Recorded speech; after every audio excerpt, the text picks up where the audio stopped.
Talking about factory unit setup. Now अगर हम factory की बात करें और मैन्युफैक्चरिंग यूनिट्स की बात करें, वहाँ का वास्तु किस तरह से होना चाहिए, तो वहाँ पर सबसे पहले हमें इस बात का ध्यान रखना चाहिए कि किस प्रोडक्ट की मैन्युफैक्चरिंग हो रही है, किस प्रोडक्ट का डोमिनेंस है वहाँ पर।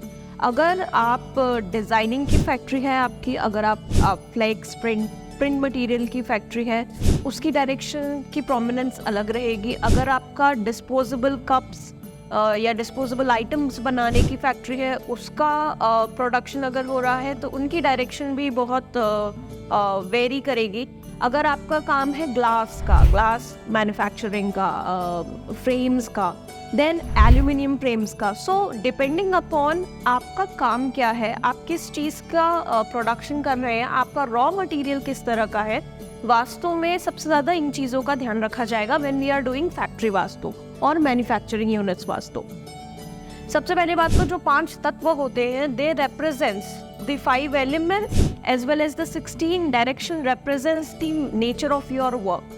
So अगर आपका ग्लास रिलेटेड काम है, तो आपके लिए सबसे ज़्यादा इंपॉर्टेंट डायरेक्शन रहती है, वो रहती है नॉर्थ डायरेक्शन, और जो एलिमेंट रहता है वो रहता है वाटर एलिमेंट। तो आपको ध्यान रखना चाहिए कि आपका प्रोडक्ट जो है वो सबसे ज़्यादा डोमिनेंस करे इन डायरेक्शंस में।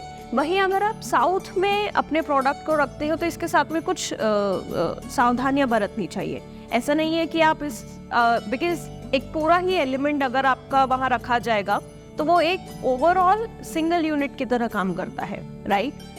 अगर वही आपका डिज़ाइनिंग रिलेटेड काम है, फ्लेक्स रिलेटेड काम है, तो आपकी जो मशीनरी है वो east direction, west direction, because it all related to designing aspect, तो आपके डिज़ाइनर्स को आपको वेस्ट डायरेक्शन में बिठाना चाहिए। वहीं अगर आपका डिस्पोजेबल यूनिट्स का काम है, कप्स या जो आइटम डिस्पोज के यूज़ होते हैं, जो कटलरीज डिस्पोज की यूज़ होती है, इस डायरेक्शन जो साउथ वेस्ट डायरेक्शन होती है वो होती है डिस्पोजल की डायरेक्शन। आपको यहाँ पे ये चीज़ ध्यान रखनी चाहिए कि टॉयलेट्स की बेस्ट लोकेशन साउथ वेस्ट है।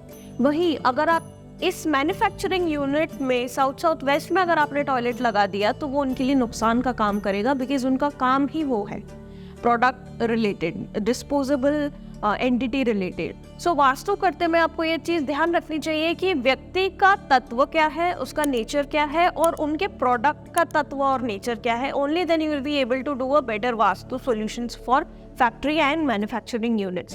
Understanding of these products are very important to do a full vastu setup for factory and manufacturing units.